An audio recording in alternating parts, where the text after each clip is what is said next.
we as a government agency will we provide an incentive to the industrial and to increase to achieve the renewable energy 20% target by 2025.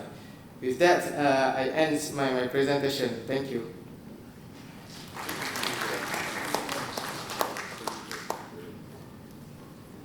Okay, thanks, Mahabada.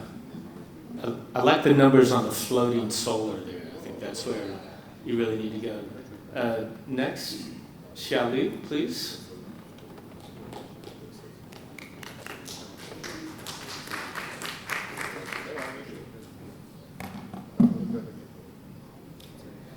Good evening, ladies and gentlemen. First of all, thanks for ADB to provide this opportunity. Let me to represent Shenzhen Power Solution.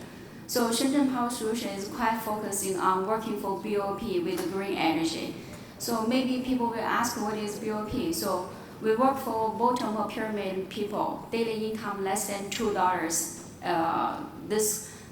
According to the World Bank, there are about 4 billion people of the BOP nowadays. So this company is started from 2009. I'm the founder of this company. Of course, I'm also the mom of 2 small kids. This is my babies. And we are the Chinese manufacturer actually is focused on SDG 17. Out of 17, we focus on these 10 goals to develop the products and the solutions for BOP. And this photo is which I took in Ethiopia this March. On the left side is the same family who is still rely on candles and kerosene. Even only in Ethiopia, there are about 60 million people still rely on candles and kerosene. And right picture is our solar lighting. So we called it a candle killer. So 5 months they spend on the kerosene, rely on the lightings. They can buy this solar light to use for 36 months. The same time we reduce the poverty and the same time we save lives. According to WHO, there are about 5.3 million people die every year because of the candle and the kerosene problems. So we want to promote these models to replace all the candles in the world. That's why we call it candle killer. And this is our series of solutions starting from candle killer to mobile phone charging solutions and solar home appliances like a TV or fans. So maybe we cannot imagine today there are still many people going about 5 kilometers or 10 kilometers to charging their phone every week. So during the last 9 years, starting 2009 to 2018, this is our contribution. We benefit almost 20 million people and generate about 37 million kilowatts by solar only. Last 9 years, we focus on the solar lighting solutions for the BOP. Then I start to think what is more beyond the lighting. So we found many problems because the death rate from the healthcare. Ebola disease, the death rate is about 60 to 80%, and many areas. So I'm started thinking, can we bring some new solutions to solve beyond the lighting? And then we created this new solutions, we call it a solar media. So beyond solar lighting is the access of the information for the BOP, which is no power, no access, no news, no radio, no newspapers. So we want to call it information access to deliver the contents, to increase the education level and also to deliver the contents for healthcare to reduce the death rate. So in order to make it more affordable for the BOP, so we developed this system, we call it pay-as-you-go. So pay-as-you-go means it's allowed the user to pay by monthly credit. So we set up the database to collect the data information of the users and also collect the credit information to better present and calculate where is more located people. And using this software and the database, we also set up after-sales service. So we will know what is the lifespan of the products. Many products of our design is separate from the bulb and the cable, so it's very easy for replacement. So with this database is not only collected the data information of the user, it also help us to set up after-sales service. Nowadays, people is discussing about how can improve the lifespan durability, how can we reduce the e-waste from the origin. So that is why we set up this database. And today I heard many people is discussing about hydropower, mini grid. So I know BOP is less attention because it's not really for investing. But I'm standing here today to look for or to hope to work with more NGOs, international organizations or foundations. There are still 4 billion people in this world. It's less attention. They don't have much access for energy. They are in the remote areas and maybe it's located in different parts in the country and is widely spread. So I hope to join our attentions to work together with these POPs with green energy. I trust in the future this 4 billion people is also bigger developer potential markets. So thanks all. Thank you.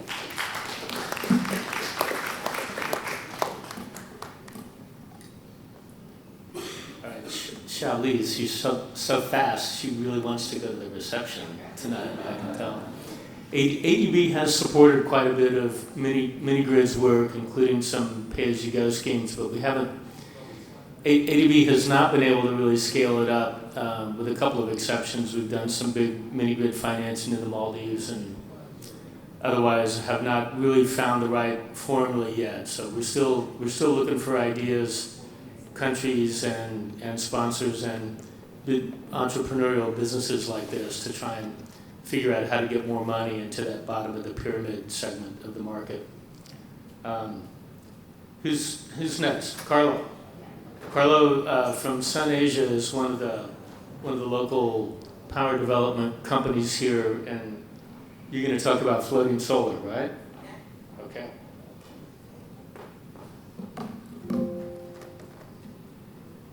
Hello, so good afternoon. It's really a privilege to be talking about our floating solar experience. So, how does this work? Okay. So, I really have just really quick 8 minutes. So, I'm just going to talk about Sun Asia, going to talk about what floating solar is, and then really just talk about our experience bringing that good idea on what really is the reality, and then what are the challenges and next steps. So basically, Sun Asia, we really see ourselves as an innovator. So in 2015, we developed the third largest utility solar in the Philippines. But like what this program is, we don't believe in solar only anymore. We believe in solar plus. We were in solar home systems, we are in microgrid, we are now in floating solar, and we're also the parent company of Megawatt Solutions, which is into battery. So we believe that solar for the future should be with innovations. So why floating solar?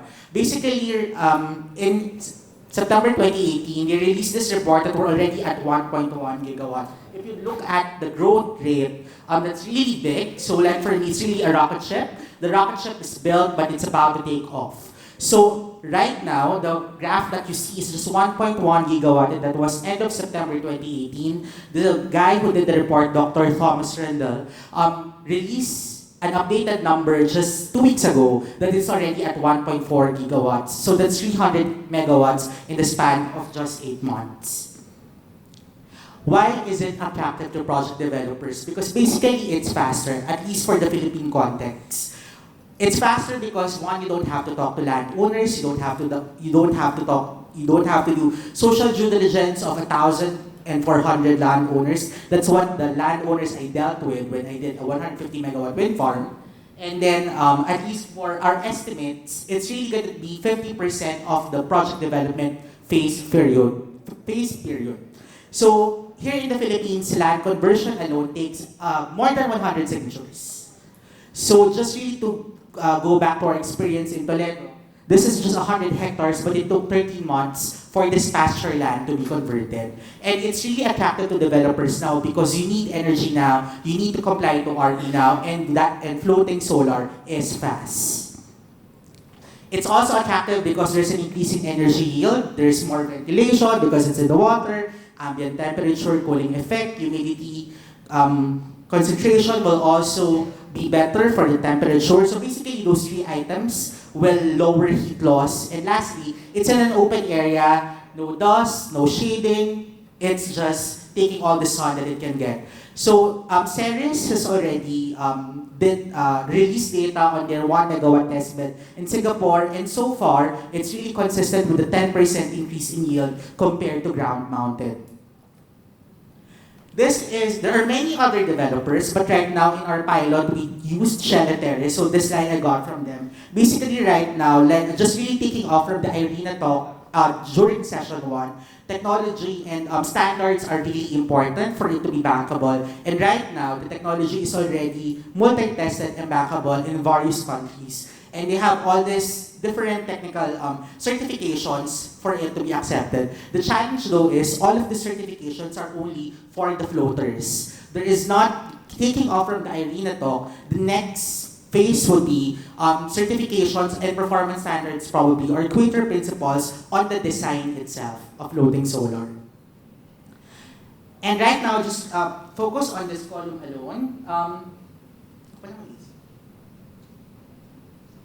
So basically, just 1%, there's already 1% of the water surface of all the water bodies in the world already have a total capacity of 400 gigawatts. Okay, so basically floating solar in the Philippines, we are archipelagic, we have really vast water resources, so many bays, so many islands.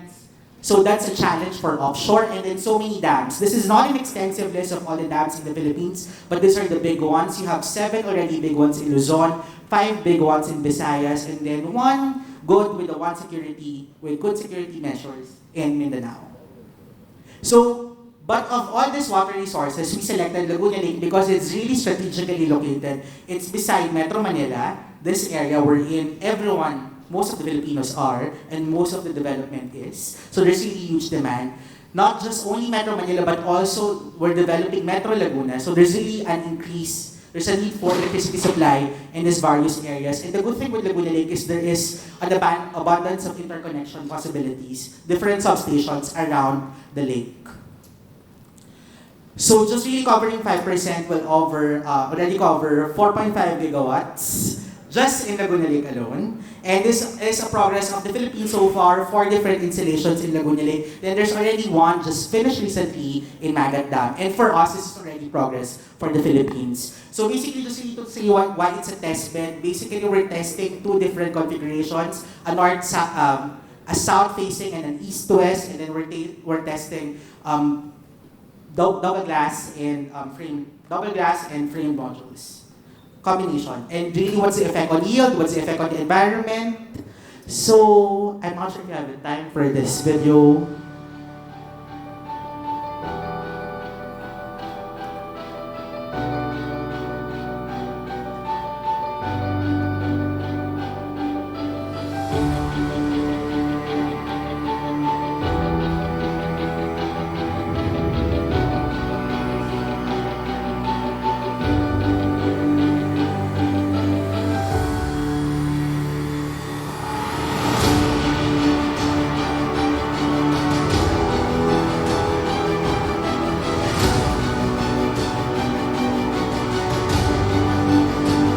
Due to the time constraint, this is available in our website. So I'm just really going to skip to the challenges. So basically, the panels and inverters are in water. So you really need to take care of that. And then logistics is a challenge, just like the talk earlier. If you have this many floaters, and imagine you're developing 110 megawatt, it has to be localized. The production of these floaters has to be localized. And putting it in access roads is really going to be an issue. If I play this, can you just really play the video? So the problem only with this lake is that if I play this video, okay. So you see the wave, it's a lake, but the waves are that big. And the thing with these waves, in Japan, they already tested for typhoons. That's fine. But in the Philippines, these waves last for 4 months in that lake. So the design has to take note of this site-specific issues.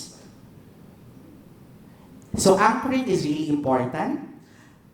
Basically, like how do you put the floating solar? And then right now, the main point of issue is Laguna Lake is a very political resource for the Philippines. 50% of our fish food comes from Laguna Lake. So their main issue of the development authority is what is the effect on the ecosystem. And as you can see, there are water lilies. So what will be the effect of those water lilies to the floating solar itself, to the maintenance and O&M?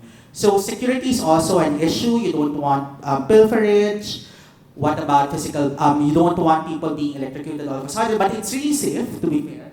And you consider remote sensing. So just really the next steps for floating solar is really getting the data, processing it.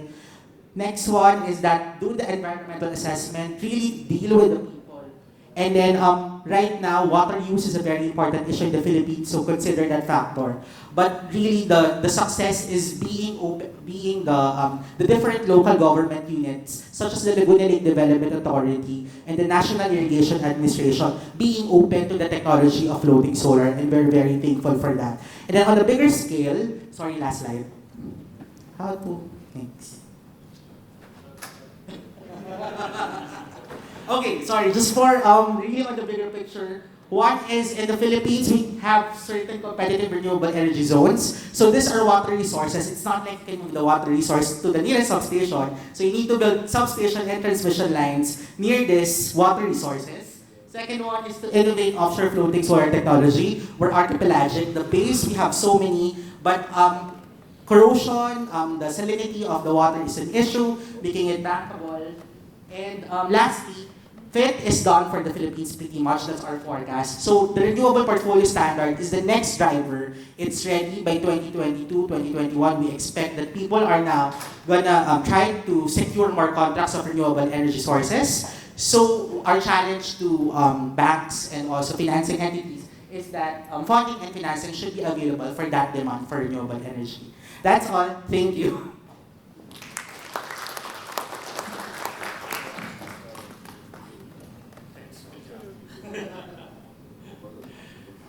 Thanks, Carlo. This Laguna Divide development, if you're not familiar with the region, this is just really right next door to Manila. So it's a very, very interesting case. You know, we were pretty much spectating right now on the development, but we have a huge water body to support thousands of megawatts of floating solar that's right next to the biggest load center in the country. The only other big problem, and Carlo touched on this, but this still has to be resolved, is how is the floating solar at that scale going to coexist with the aquaculture? So stay tuned. Next year, we're going to have another presentation. Next, Joe Fernandez, please.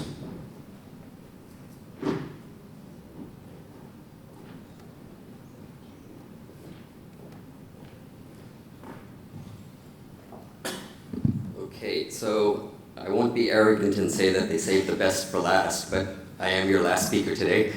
So my name is Joe Fernandez with Solagio. So our focus is on, or my presentation is on accelerating productive and income-generating solar energy services for women and their households. Let's see here. Okay. So the purpose of our company is to provide women and their households with sustainable and inclusive access to impactful solar energy services. But I would just say that we don't work exclusively with women, certainly we work with men as well, but what our research shows that women tend to be the ones who control the energy assets within households and other assets as well, for example, water within households. So if you are not including women in the last mile energy services, you are basically increasing the risk of failure of your project. Okay? So very simply, that's the reason we're emphasizing, let's say, women and their households. So a little bit about Solagio. We're a Hong Kong-based company. We've been active in the off-grid solar space since 2010. And a lot of our early work was really focusing on research and development to really understand the off-grid solar market because it was nascent. Nobody was doing much in that sector. So we applied and we were accepted into the incubation program at the Hong Kong Science Park. First for InQ app, which was for mobile app and web platform development, and then for InQ Tech, which was for clean technology product development. And I'll elaborate further on some of the work we've done there. So in 2013, we introduced the first solar-powered DC LED TV. Okay, basically in all of China, all the TVs were big size, consumed a lot of power. They were designed, developed for North America, Europe, markets like that. There were no small size, high quality, energy efficient TVs. But beyond lighting and so forth, believe it or not, even in rural areas or slum communities, TV is something that people have a demand for. And there were no TVs to serve the off-grid solar market.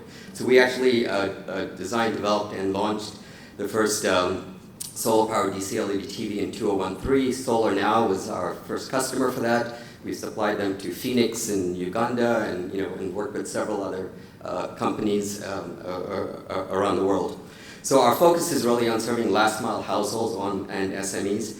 And in particular, what we specialize on are the solar energy services to those households and SMEs, okay? Which is very important. You can have the electricity, but how is that electricity actually going to be used by those households and SMEs, okay? So when we talk about, energy services, okay? So one example is water purification, okay? So this is actually our UV water purification device. It's essentially a shallow water pump, okay? It can pump the water, so it's designed for, again, off-grid areas where there's no piped water coming into people's homes, okay? People might collect water, have it in a container. You can place this in a container. It's essentially a pump with a UV lamp, and it's purifying 1 liter of water per minute. It only consumes 16 watt per hour, right? So you can and produces 1 liter of safe water per minute. Okay, so very low power consumption, 60 liters every hour of safe water, okay? And you can see what the impact could be of a solution like this, okay? Another service, refrigeration, okay? So in several years ago, we worked with graduate integrated design students from TU Delft University in the Netherlands, and the students traveled to the Philippines. We engaged with Gawat Kalinga, which is a social enterprise here, with another NGO, and students went to an island that was off the grid. So they actually lived with families in those communities, and and then spent time to really understand the needs within those communities. So in the bottom left here, you see in the fishing village, basically they were using a styrofoam box with ice to keep fish that they were catching cooler, but that same styrofoam box in the top middle was used also to keep a birthday cake fresher, so that it would be in good condition once the birthday party started. So our focus is really to bridge that, the energy services gap at the last mile, and what it requires is solar energy solutions that go beyond the grid, that are distributed, that are still reliable 24 hours a day, 7 days a week, okay? That are going to be higher capacity to be able to power various energy use devices, okay? But still, they need to be affordable, right, in low-income communities. So pay as you go, as the previous speaker mentioned as well. Of course, sustainable, so it's renewable, and inclusive, which means local ownership, okay? So our basic value proposition is that we provide high capacity yet affordable solar systems to our global partner network, and that deliver impactful energy services such as UV water purification and refrigeration. So we, in last year, we entered a competition called Empower a Billion Lives, which is for innovative electricity solutions. And we were fortunate to be selected as a finalist from the Asia Pacific region, so it's a current project. And we're implementing the pilot project in Uganda in East Africa, just because we had a lot of established contacts there, and it was easier because we had very little time in order to implement this pilot. But we're looking to replicate that pilot project in the Asia Pacific region, for example, here in the Philippines. Okay, so just very quickly how we would look to implement the project, and I've been told I have 2 minutes to explain this to you. So we have a partner called Development Map, so we would look to basically use satellite technology to map an island, and so we know how many households, schools, clinics are there. And then we give unique IDs to those households, okay? And then this morning they talked about smart technologies, so we incorporate smart technologies into our products. So, IoT technologies, things like that, and we have unique IDs and we're able to give to our products, okay? And this is basically, so we're delivering, and then the business model that we're following is basically a global social franchise. Okay, so we have the products that we've curated, developed, sourced. We're extending business logistics, technical support services to our partners. And then we're also collaborating with we're also collaborating with a US company that has developed a mobile banking platform. They got a grant from Microsoft, so they've already developed a blockchain platform for that. Okay, so we're able to basically extend all of these services to our partner network. Okay,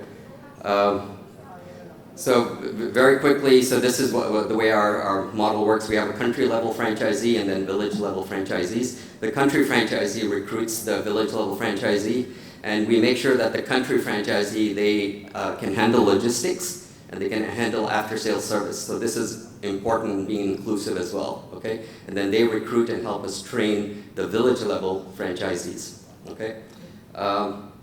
And basically my time is up, but I guess lastly, what this is then, what we're able to do is actually, with the smart technologies, with the blockchain, is enable what we call crowd financing for the solar energy solutions, okay? So I'm glad to explain how this works to those of you after the presentations today. Thank you.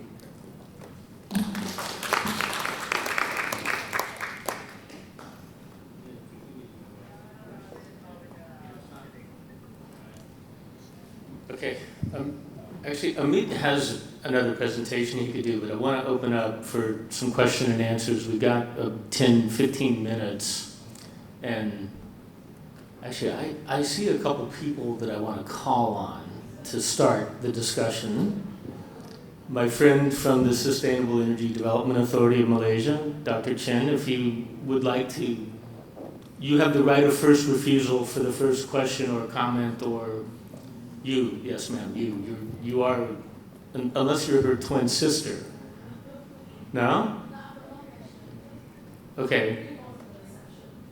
Okay. All right. All right. I see a couple of guys from the floating solar business. Hans, you wanna? I saw you. You had a pained look on your face when you saw that video that Carlo showed of the floater. You have a comment for us? Hans, and then Ara Glorson from Ocean Sun. I just want to give you guys, because floating solar is a big thing, and you guys are going to be talking more this week, so. My name is Hans Judek. I'm from Japan, as you see. Yeah. No, I've been living there for 39 years anyway. It's floating solar is a big topic in Japan from the start, and I started getting engaged in floating solar in 2012 after the Fukushima incident. I found your presentation very interesting because I'm mainly working in India now, in India and Sri Lanka, large scale. And what I found interesting was your video. The waves are very, very hefty. And what I was really wondering is how long will the connectors between the floats sustain these wave actions? I have calculated that that over a lifetime of 25 years, the wave action on the connectors is several billion times. And I know that HDPE is actually getting brittle after a couple of 100 million loads. So what are you doing to prevent that?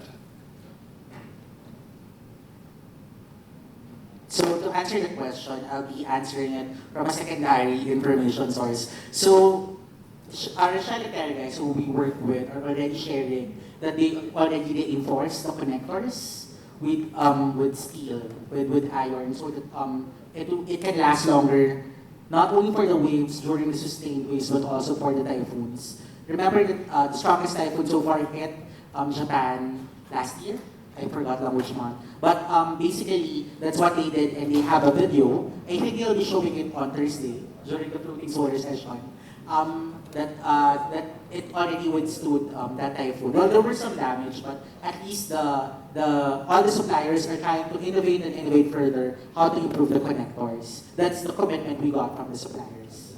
Yeah, I think that's very important because the reason why I didn't get engaged in Japan in 2012 was exactly that point.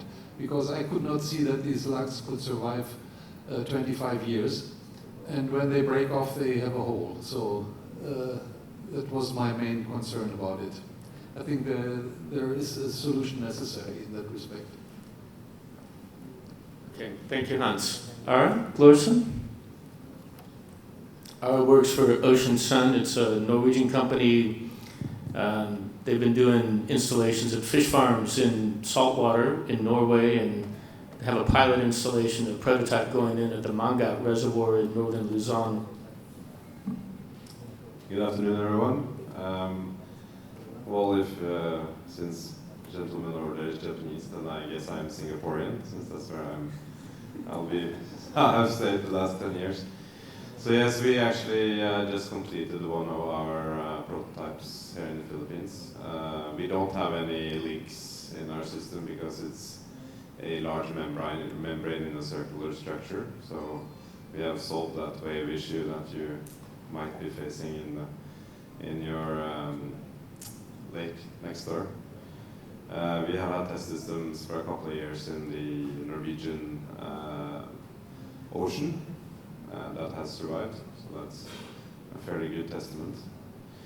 I would say that the challenges in terms of wind is of course always concerning, and how the wind can at very large strength sort of get hold of the system and then flip it. I guess my question would be, how does the potential forces of nature in the Philippines affect the bankability question when you try to finance floating solar? Because you might have sort of both wind and other forces that are quite a bit more than your normal bankability. So to answer that question, to be honest, we're still at the drawing board. So like what we said, all the issues we raised are all of the questions we're trying to answer so far in the design. And right now we're designing for the bigger installation in the future. So all those questions, the answer to the questions were also still just beginning the discussion with insurers in the Philippines on what their views are. But we're being transparent. These are the existing risks for the Philippines. Like, it's a really interesting case, even though when you compare it to a typhoon like Japan, which is in the typhoon belt. Like what we said, you saw the video earlier, it was a lake, it was not in the sea, but the waves are like that for 4 months and so on. Which is why I also stressed in my presentation that I'm really also interested in asking more about offshore floating solar, because that's also, I think all of the floating solar practitioners right now, that's something that they're also looking at.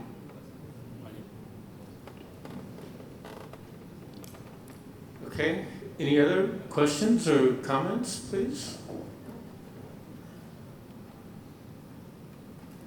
Frank?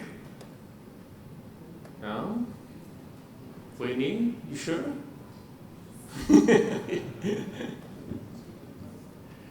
All right, I have a question for Charlie and Joe Fernandez. I noted that ADB has provided financing for a lot of mini-grid projects, and we haven't been able to scale that up, and I think it's because in ADB can do a good job on providing electricity, and we basically say, okay, here's solar powered electricity, and then that's it, right? We don't do a very good job of what's the actual service and what's the use, but you're both talking about the service aspect, the end use and value addition of using the electricity. I think of this, I like to use the term power to X, right? And X is education and health services and water pumping and refrigeration, but in terms of the scale up with your business model, I was wondering what does this look like in terms of the ability to do 1 million of these individual kind of projects? And Joe, if you would respond first, and then Shali. Yeah, so the reason we're implementing a pilot actually is to demonstrate the financial viability of this. We're just focusing on 200 homes in Uganda. And so the intent really is to be able to work small scale to begin with, focus on one off-grid island in the Philippines or Indonesia, whatever the case may be, and to be able to demonstrate the viability based on everything that we have looked at. We believe this is financially viable, and the reason is I think our social franchise business model would be an important part of that, because what we focus on is the upstream value chain, and we have a lot of efficiencies already in product procurement, product development, and management, supply chain, and by then extending resources to local partners, and so they focus on the downstream activities, right? And what we've done is to make sure that the delivered cost for the solar home system, okay, is affordable to the end user, but included, and when the end user is making payments, those payments are supporting the country franchisee and the local franchisee as well. So we kind of